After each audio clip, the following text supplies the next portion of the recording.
Ladies and gentlemen, we will continue with our program for this afternoon. May I please have the pleasure of inviting our moderators and panelists for the fourth session, COVID-19 and its impact on international trade and tourism. May I please invite Yang Bahagia Dato James Fu, Miss Isabel, Mr. Alexandra, Mr. Aymen, and Miss Sharifah Alawiyah to our session, please. Okay, thank you, Francis. Just do a sound check and audio check. Give me okay, ladies and gentlemen, if you can hear me and can see me. Mr. Alexander, Sharifah, excellent. Thank you for coming online. This is my first online version of it, and I'm just excited, right? I trust you enjoyed the previous session. I'm hungry just listening about all the food they're talking about. I thank you for attending this session, and I know you will stay for the rest of the session. So, distinguished speakers, I have so much that I want to learn from you. It's very rare to get an opportunity like this, and I just want to, I don't like to use the word pick your brain, but that's the one that comes to mind. You know, there's so much that I want to learn, but I'm sure the listeners and attendees listening in have so much they want to ask. So I want to make sure that because of the time that we have, the strategies and the stories you share are limited to very simple so that they can understand and probably they can actually execute on their own level, be it a company level, industry level, or a country level. Okay? And for attendees listening in, feel free to send in your inquiries, your questions anytime, starting from now till the end. And we'll pick one or two if we have time, and we'll just put a Q there, a Q, and a question addressed to which speaker. Okay, so our session today is COVID-19. Yeah, it's a topic that is repeated again and again. But for this session, it's on the impact on international trade and tourism. Now, we've heard a lot about all this impact on our local industry, global industries. But I think right now, the world is facing literally a global health, social, and economic emergency with this pandemic. Yep, and up until the point where we actually have what we call a vaccine. Yeah, someone says it's a vaccine, and then we can say that we can come out to play, so to speak. So, but the biggest hit for me, I feel, because I own a resort and some we call estates, and I realized that travel and tourism is hit the most, if you know what I mean, hit the most. And with all the airplanes that's grounded, hotels being closed, and the travel restrictions globally, still locally is being loosened, but globally it's still tight, right? And this is just what I dare to say that it will be the first unusual situation for the tourism sector, right? Because the international tourist arrivals have actually, for the first time in the first quarter, actually a fraction compared to what last year is, right? And the prospects for the year have always downgraded, and it's just a lot of high levels of uncertainty, and I want to listen and hear and learn from each and every one of the distinguished guests we have here today. I did some research, right? Hope you don't mind.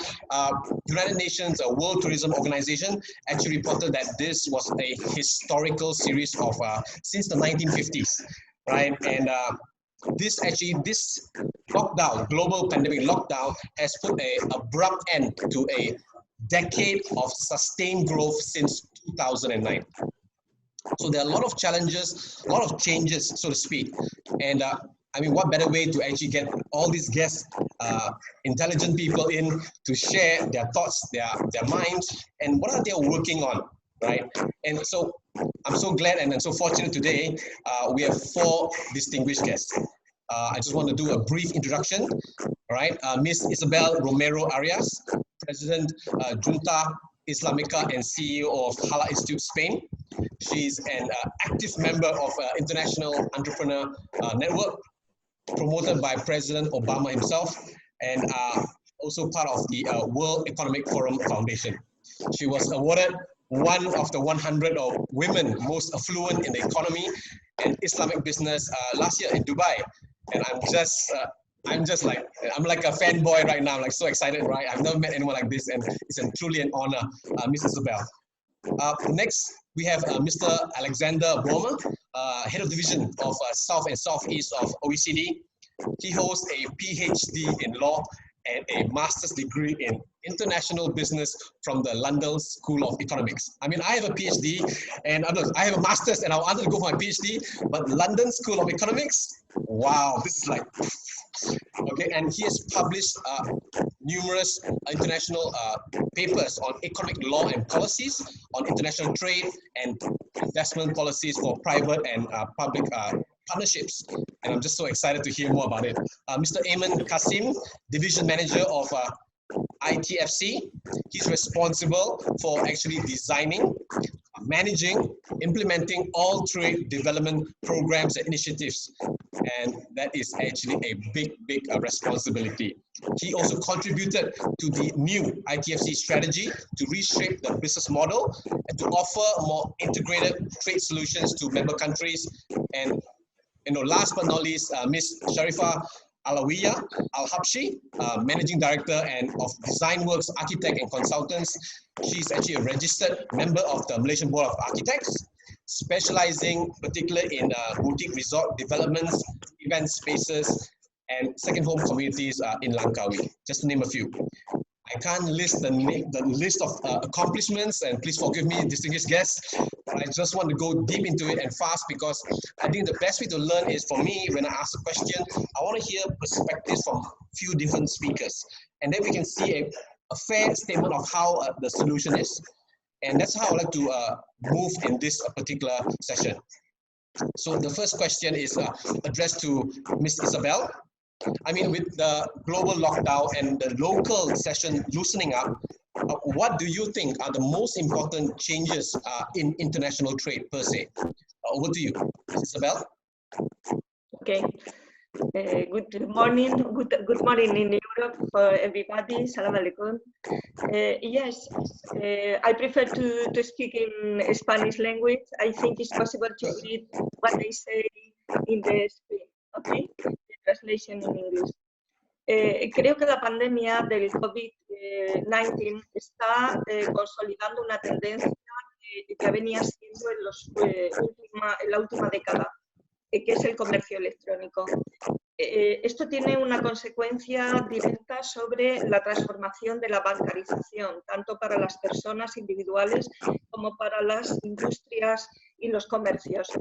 El desarrollo de todas las tecnologías móviles es lo que está bancarizando y orientando el comercio electrónico en este momento. Incluso creo que va a desaparecer el pago a través de las tarjetas bancarias. El mercado por Internet supone, por una parte, la libertad de acceder a una gran cantidad de productos y servicios a muy diversos precios y calidades en cualquier área geográfica del planeta. Igualmente supone la consolidación de las grandes plataformas de logística que garantizan en un tiempo mínimo poder disfrutar del producto que se ha adquirido. Creo que las más perjudicadas en este cambio, en esta transformación, son los grandes centros comerciales, los grandes espacios, y se verán favorecidos los pequeños y medianos comercios, que tienen mucho más fácil la atención al cliente, más personalizada y con más cuidado y seguridad. Los principales inconvenientes que veo en esta transformación es la pérdida de los espacios comunes de intercambio y de socialización. Otro inconveniente es el desplazamiento definitivo de las personas de mayor edad que no han podido acceder a las nuevas tecnologías o han accedido muy tarde, y por lo tanto se genera una discriminación hacia ellas. Creo que la pérdida de los espacios comunes de socialización va a repercutir negativamente en las relaciones interpersonales, incluso en las relaciones amorosas, pues la posibilidad de conocer a otras personas en este ámbito va a quedar también derivada solo a las redes sociales, con los problemas que todo ello comporta. No todo el mundo quiere ser sincero en las redes sociales cuando habla de sus perfiles personales, y por lo tanto esto va a generar problemas. Creo que será necesario hacer un ejercicio ético de mucho mayor alcance.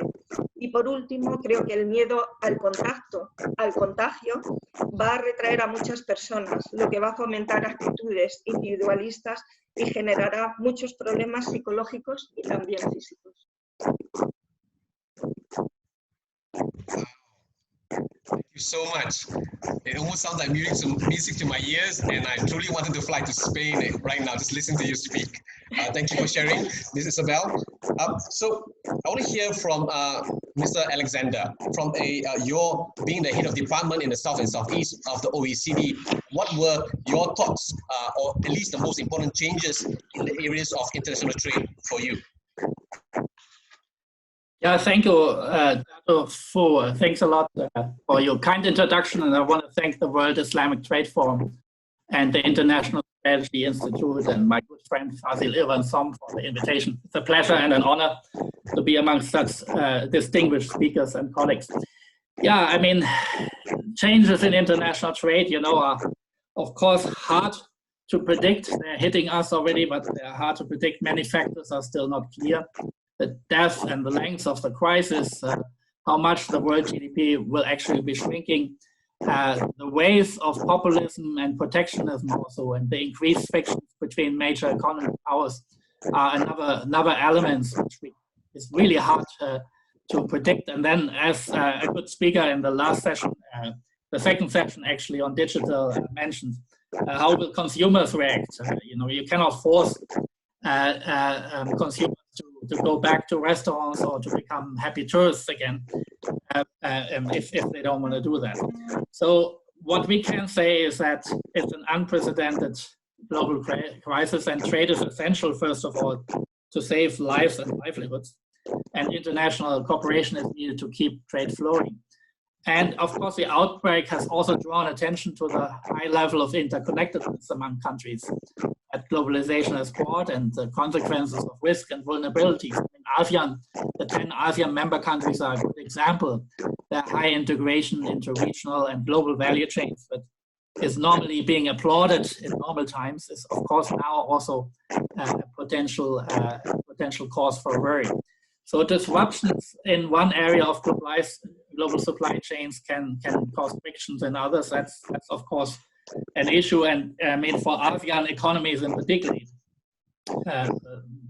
We know that the largest economies in the world, the US, China, the EU, are also in supply and demand shocks at the same time.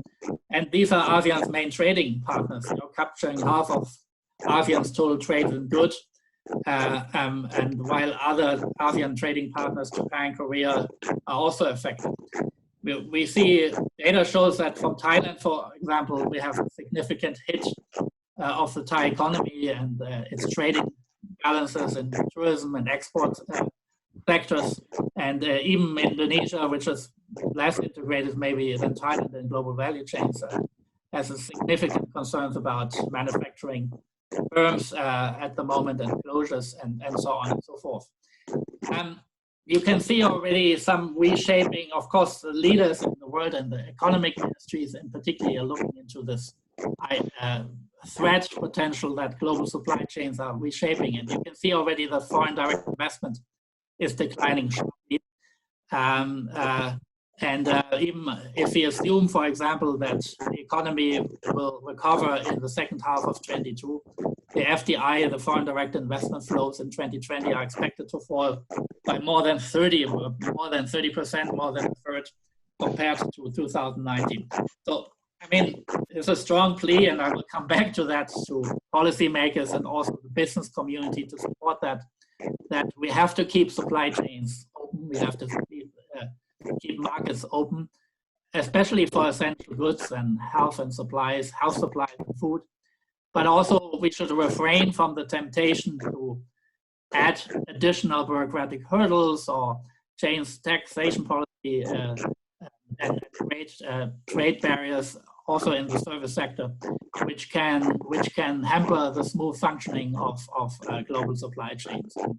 Of course, the ASEAN process has done already, and the ASEAN leaders have already issued statements that call on refraining for protectionist issues and measures and keeping markets open. I think this is really important, and I want to leave you with this major plea also from us, the Organization of Economic Cooperation and Development, bringing together 37 countries, industrialized countries in the world. That's the key message for me at this point in the discussion. Thank you. Sharing. Wow. I mean, I pick up lots of diamonds, but the one that actually hit me the most was we will probably see some sort of stabilization in 2022. Did I get it right, Alexander? With all the trade that's going on, or limited trade, so to speak, we only will see slow growth, or at least a light at the end of the tunnel at 2022. Thank you for sharing that. That was amazing. Mr. Aymen, I'd love to hear your thoughts on what are your perspectives in that area of international trade as well. Are you there? Oh yeah, thank you so much. And I would like to start by, of course, thanking you for the introduction and thank the International Strategy Institute and the World Islamic Trade Forum for inviting me. It's really an honor to be with you on this event and to be with the distinguished speakers on this panel.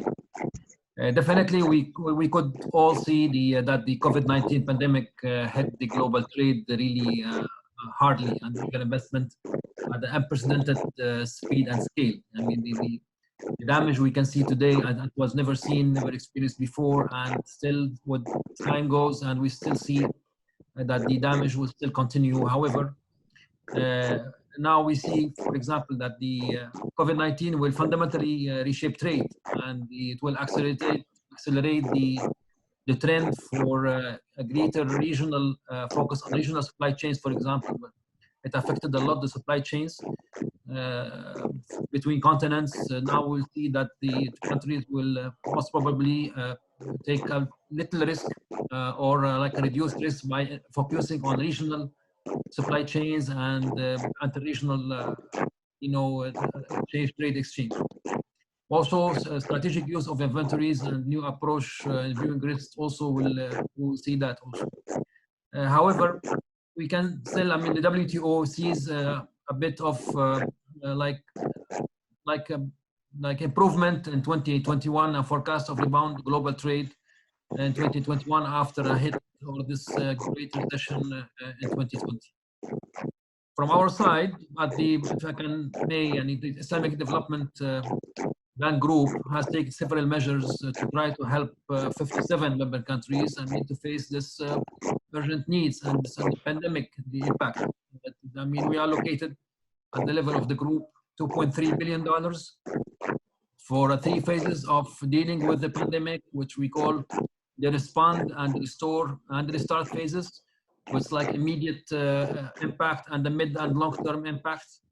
Help member countries at the level of ITFC, the International Islamic Trade Finance Corporation. We received many requests from many member countries to finance their immediate needs in terms of food commodities or pharmaceutical products as well, and PPE products. For the immediate response, we allocated $300 million. And also for the mid and long term, we are allocating another $550 million, just try to help member countries. And still we start processing this request for many countries. Thank you for sharing, Mr. Aymen. Yes. Love to hear about it, love to hear more about it. But what I got from this, what you shared was, I think, 2 things. One, there's no shortage of money. And 2, there's actually a plan of recovery, and there's a 3-step, what was it again? Respond, repair, and restore. Is that right? That's respond, restore, and restart. Okay. Thank you so much. Really appreciate it. So we had, we call an international view, we had a regional view, and let's have a local perspective. Ms. Sharifah, are you there?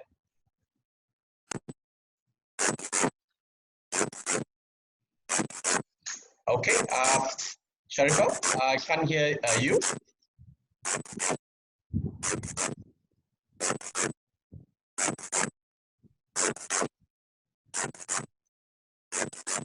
I only hear hugs from you.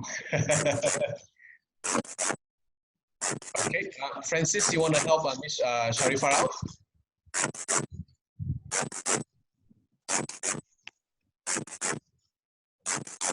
Okay, I'll move on to Ms. Isabel first, while Francis helps Ms. Sharifah. Okay, Ms. Isabel, we know this, that tourism is a big thing, right? Even in our own country, Malaysia, where I'm from, it's almost in every country, tourism is a big thing. So right now, I know that in Spain, right, one of the greatest recipients have been, you know, tourism for the world. I mean, going out and doing that. And after you shared just now, I want to go to Spain. You know, brought me memories of, you know, how my dad and mom had their anniversary there. And with more than 70 million visitors last year in 2019, what are your thoughts moving forward of the future for Spain in terms of the tourism industry after the COVID-19 hits? Over to you, Ms. Isabel. Este es un aspecto donde existe la mayor parte de la preocupación y los temores en mi país. Nadie sabe cuándo se podrán abrir las fronteras, ni si las infraestructuras turísticas van a estar preparadas o simplemente podrán ser rentables en las nuevas condiciones de alojamiento, con menos plazas, con la ausencia de servicios comunes y de eventos, como los congresos, las conferencias. En muchos casos son los que permiten completar las cuentas de explotación de los hoteles y los restaurantes. Por el momento, se detecta un crecimiento en la demanda de alojamientos rurales. Curiosamente, la pandemia, después de 2 meses de aislamiento, muchas personas han descubierto la importancia de vivir en espacios abiertos.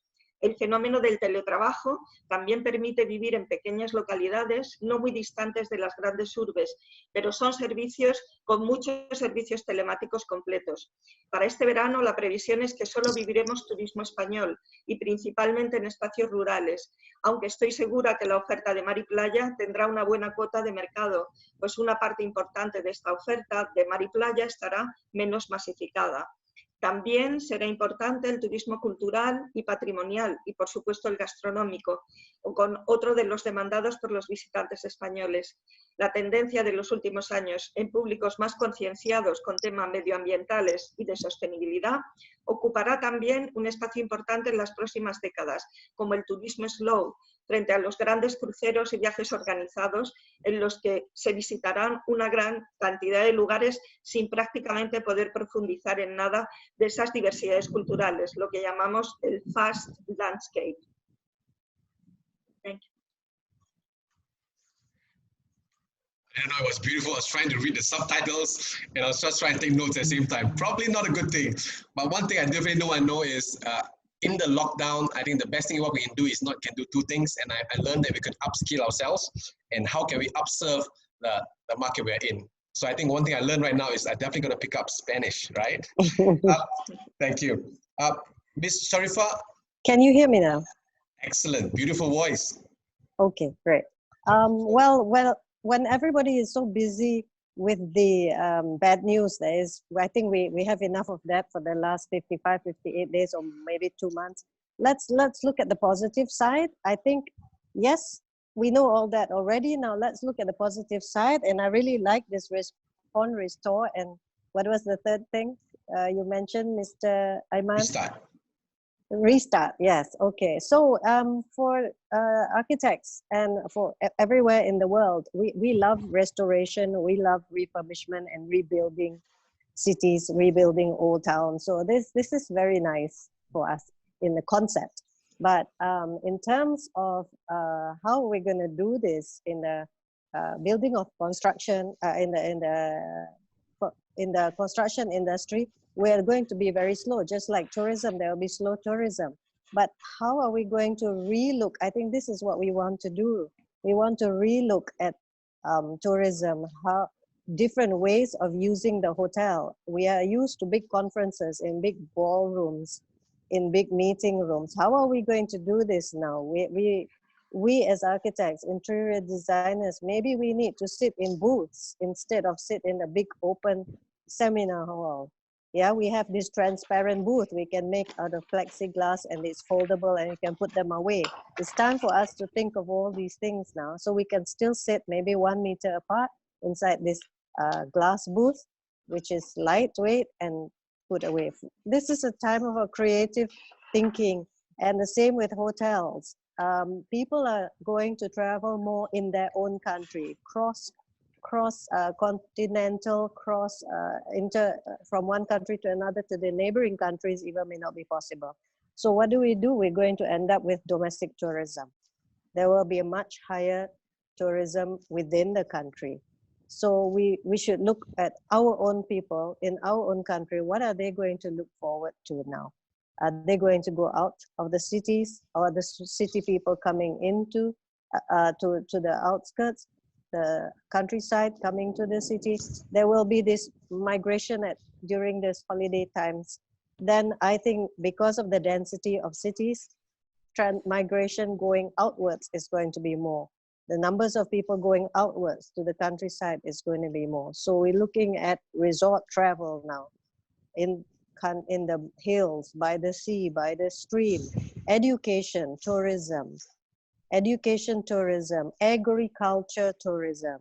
And we're going to need agriculture a lot more. We're going to be more dependent on our own agriculture because transportation is going to be a little bit more difficult. So I think it's bigger than, for me as an architect, rebuilding this is more than just the building. Yeah, we're going to look at how we're going to move food. So hotels should start looking at planting their own fruit. Yes, really. And in Langkawi, we actually do already have this because we have so much land in Langkawi where I'm doing my projects for second homes. And same with Madame Romero was saying just now about how people are going to be moving around so much, and this is going to make a big difference in tourism. Well, then this people are going to be able to work in the remote. Now we've discovered we can work at home for 2 months. So if we can work at home for 2 months, then in Malaysia, for example, Kuala Lumpur people can go to Langkawi and stay in a hotel room. Or I mean, we don't have many high density hotel room, resort room. You can stay in a resort for 2 months, and it will cost as much as your apartment in Kuala Lumpur or less, most likely less.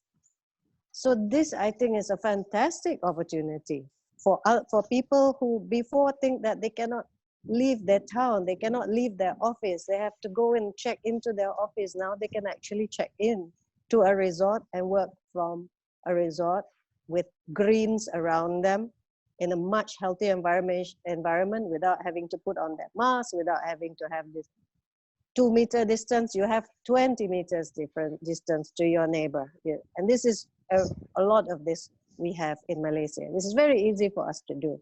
So I think this is not always a negative thing.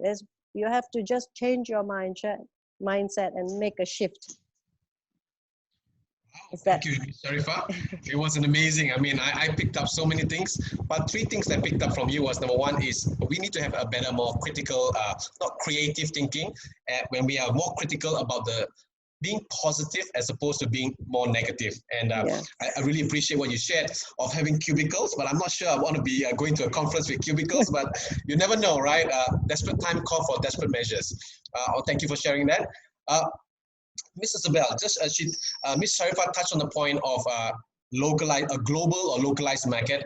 I just want to hear from your thoughts before we move to the gentleman about what are your version or your perspective of a importance of a globalized local market. Yes.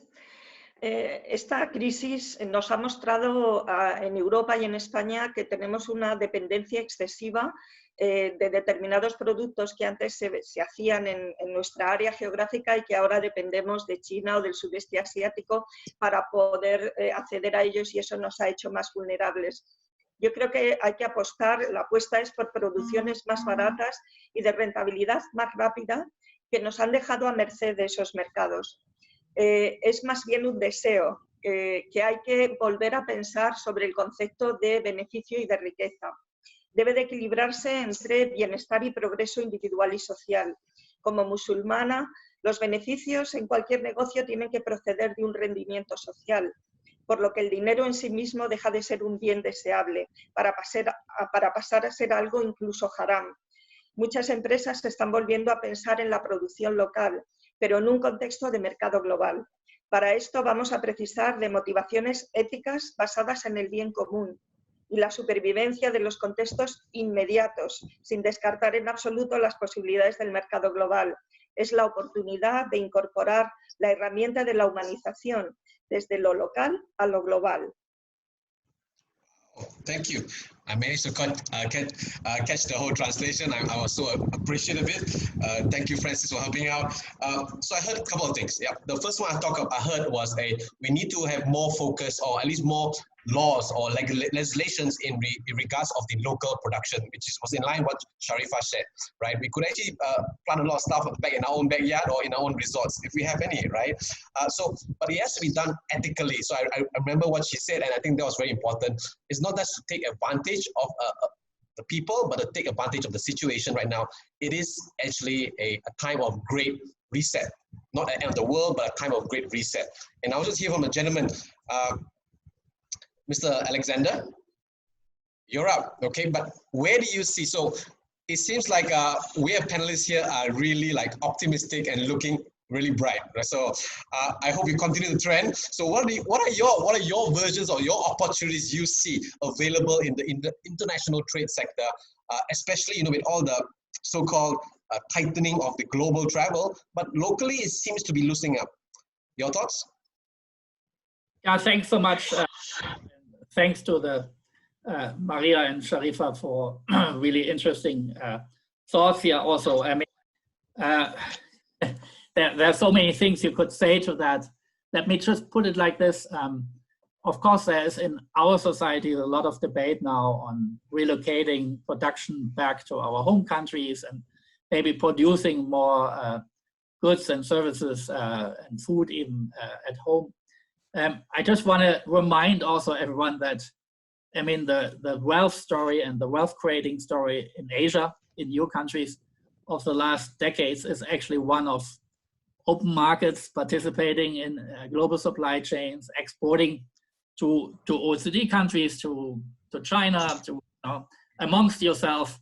And I think it's important that while we have this discussion on more localized production, maybe in a few areas where we felt the current crisis shows really a need, we basically don't throw out the baby with the bathwater.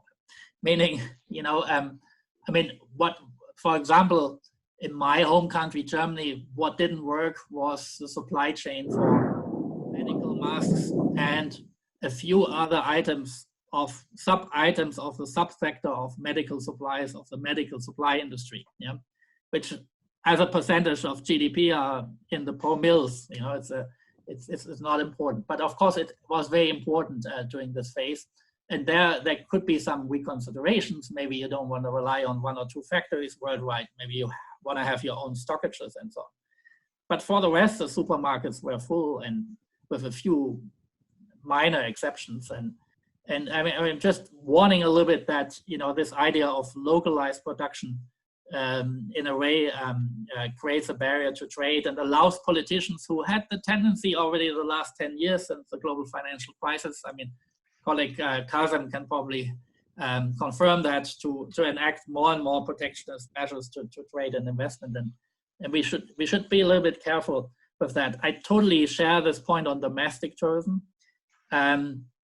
That of course this is more important, since you cannot force international tourists to board a plane, to go in a hotel, to take the risk, so to speak, maybe from their perspective, and before we have a vaccine, and this is certainly an important strategy. I want to cite a study a statistical institute in Malaysia did, however, which also says that, let me pull out the figure, that there's still a psychological barrier before people to start traveling again. And that's even for locals in a way. So they surveyed Malaysian potential tourists, and 67% of them said they would refrain from traveling even after the PKPD, the Enhanced Movement Control Order, is removed.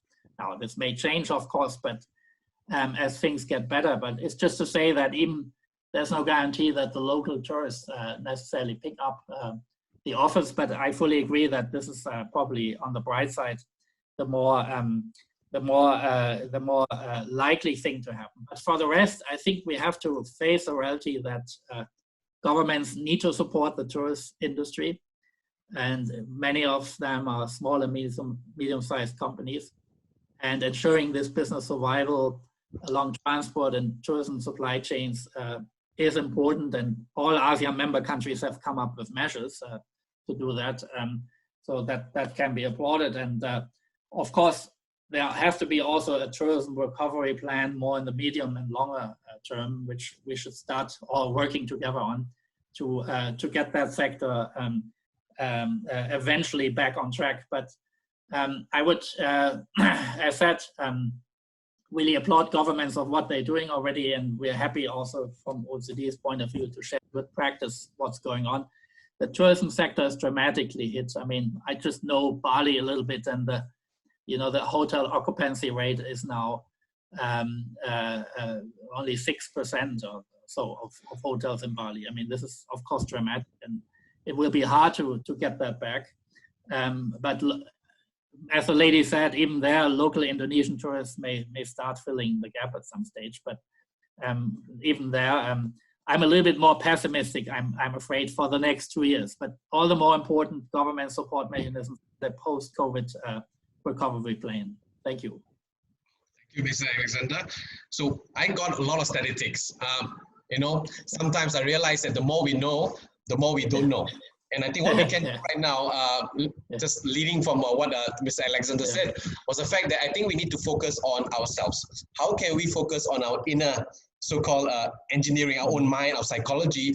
It's not as bad as it is. We need to see things as really as is. We don't have to look at it into the future and be worried because we can't predict what's going to happen. And we can't really worry about the past because it's already gone. But thank you so much, Mr. Alexander, for sharing that. Mr. Aymen, would you like to add on to what Mr. Alexander shared on what are the opportunities? Are you going to take the whole optimistic view or the other view? What are your thoughts? Well, I keep the optimistic view, of course. I mean, we have to be optimistic to be able to survive and to innovate. I think this crisis showed us this is a great opportunity for digitalization plans in many countries. We will see digitalization now impacting all the sectors and having positive impact in almost all the sectors. For international trade, we will be using also digital and web-based and applications in our dealings on every day or on a daily basis. Also, it's most likely that now the plans of digitalization of the supply chain will be accelerated and will be using more and more of digital means and ways. Also, another opportunity now, I think a lot of countries realize now that the inter-regional cooperation is key, is much less risky, and it's more like guarantee, let's say, between brackets. And they will see more countries turning into their neighboring environment and to deal more with them and to trade more in inter-regional cooperation, and then maybe some inter-regional also cooperation. But I see a lot of potential. We have the African Continental Free Trade Area is going into effectiveness in coming few weeks. And I think a lot of countries will see it as an opportunity to recover from the losses they got this beginning of this year. Thank you. Thank you for sharing, Mr. Aymen. I learned so much in the fact that, there's always two sides of the coin, but where you focus on truly matters. We have about less than 5 minutes left.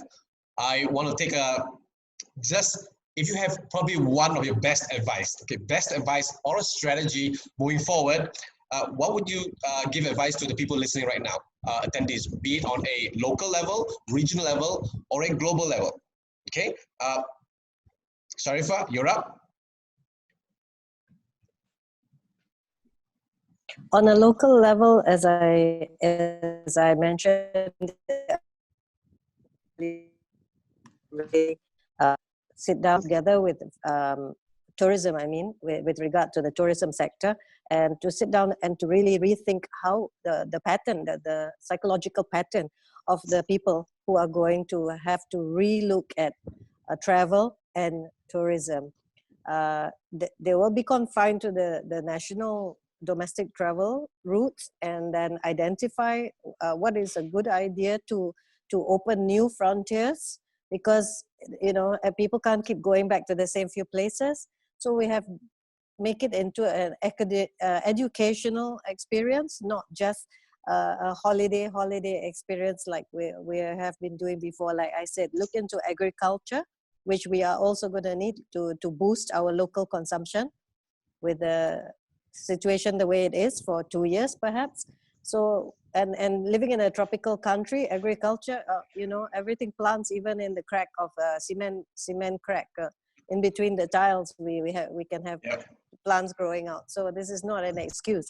So we can immediately channel our tourists into jungles by the streams and everywhere, and make it within a year we can do this or less. And but we have to move fast, and we have to be creative. And I think that's it until we are ready to fly out internationally again. And so I think that is very important. We also need to look at the agriculture sector when we look at tourism, because the urban density is such that you have to move out when you want to go on holiday. The high density is such. Wow. Thank you so much. I got the most important part, I think, psychological patterns of how we think, how the individual thinks, and actually how the government should think moving forward to actually help not just our local agriculture, but just preempt before the opening. And I think that was a big thank you. That's about all the time we have left. I really appreciate each and every one of you for sharing. Mr. Aymen, thank you so much for sharing that very, we call high-level view. Miss Isabel for sharing a very holistic local view of where you talk about, and Mr. Alexander for sharing a very regional view. Thank you, ladies and gentlemen. Really appreciate it. I hope attendees listening was something that you took away that you can actually talk about, not just talk about, but act on and help and feel more confident moving forward with more certainty. Thank you and have a good day. Thank you for you. Thank you so much. Thank you so much. Thank you so much. Bye. Thank you. Okay, thank you, Dato James Fu and all the panelists for a very interesting sessions.